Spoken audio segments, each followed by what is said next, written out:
Chers internautes, je suis Aristide Dalokonon, ingénieur des travaux en procédés industriels et contrôle qualité. Je viens ici au nom d'Arizala, centre de médecine naturelle, de biocosmétique, de nutrition et de coaching santé, vous parler du curcuma longa, cette épice que vous connaissez bien, que vous appelez Docteur Vovo au Bénin, que vous appelez concombre en arabe et que vous appelez safran d'Inde. Le curcuma, c'est de la famille des Ingiberaceae, de l'ordre des Ingibérales. Le genre, c'est le curcuma et l'espèce dont il est question ici, c'est le longa. Alors, la composition chimique du curcuma lui permet d'avoir des vertus très diversifiées. Le curcuma contient une molécule essentielle qu'on appelle la curcumine. Et ça contient beaucoup de variantes de cette molécule. Les molécules de la famille des curcuminoïdes. Voilà. Donc, nous avons dans le curcuma la desméthoxycurcumine, la bi-desméthoxycurcumine, dihydrocurcumine. Et nous avons aussi un peu d'amidon, de la vitamine A et d'autres vitamines. Nous avons des fibres.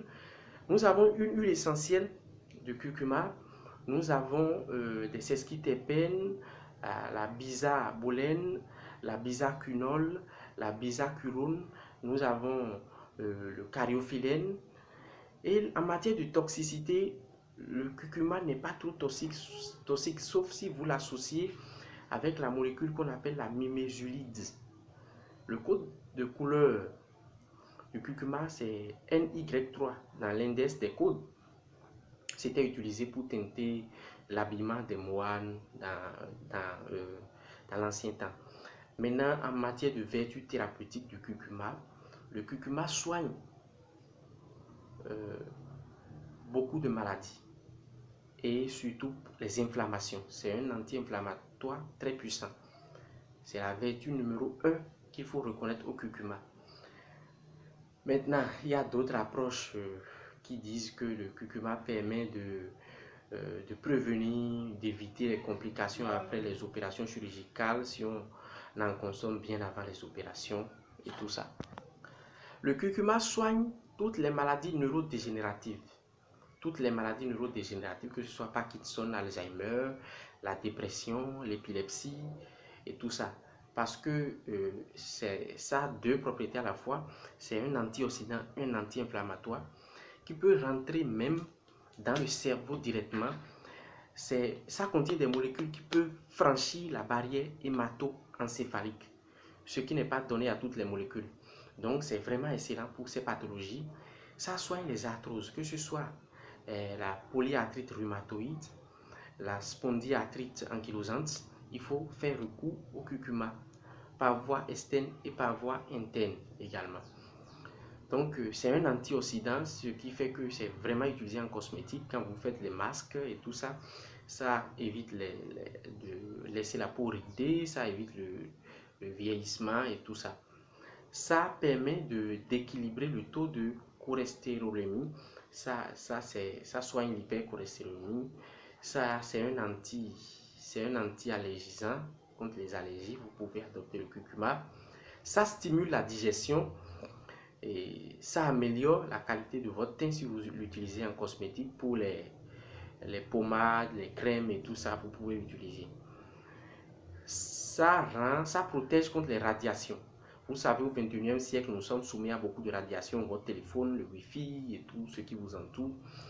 Donc, ça capte également les radicaux libres. Et puis, ça protège l'organisme, ça prévient les cancers et tout ça. Maintenant, quand le cancer est déjà en place, le curcuma contribue à soigner le cancer en protégeant les cellules saines et en rendant les cellules déjà affectées plus sensibles à la radiothérapie ou bien à d'autres manières de soigner le cancer. En spiritualité, vous savez, le curcuma protège une grossesse. Il y en a qui appliquent un pas sur la grossesse déjà après 6 mois.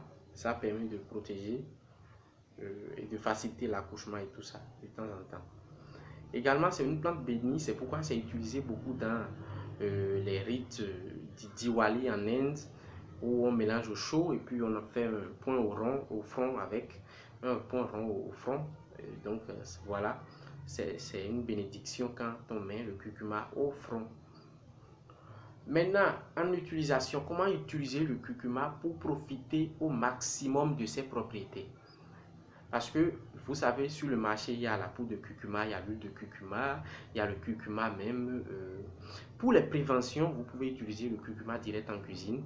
Vous pouvez le passer au mixeur, extracteur de jus, vous pouvez hacher, découper sur les plats et tout ça. Vous pouvez mélanger au gingembre et tout ça.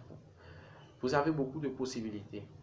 La poudre même, vous pouvez prendre quelques grammes de la poudre et puis utiliser à votre goût, puisque seulement qu'il ne faut pas en abuser, il ne faut vraiment pas en abuser.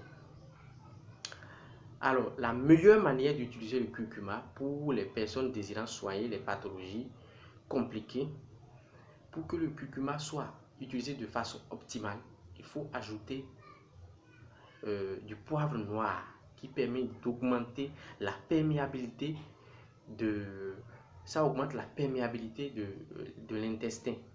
Donc ça fait rentrer au maximum les molécules, les curcuminoïdes qui vont agir dans l'organisme. Donc vous pouvez compléter le poivre noir, du gingembre et du curcuma. Les trois ensemble, ça peut donner vraiment très bon résultat.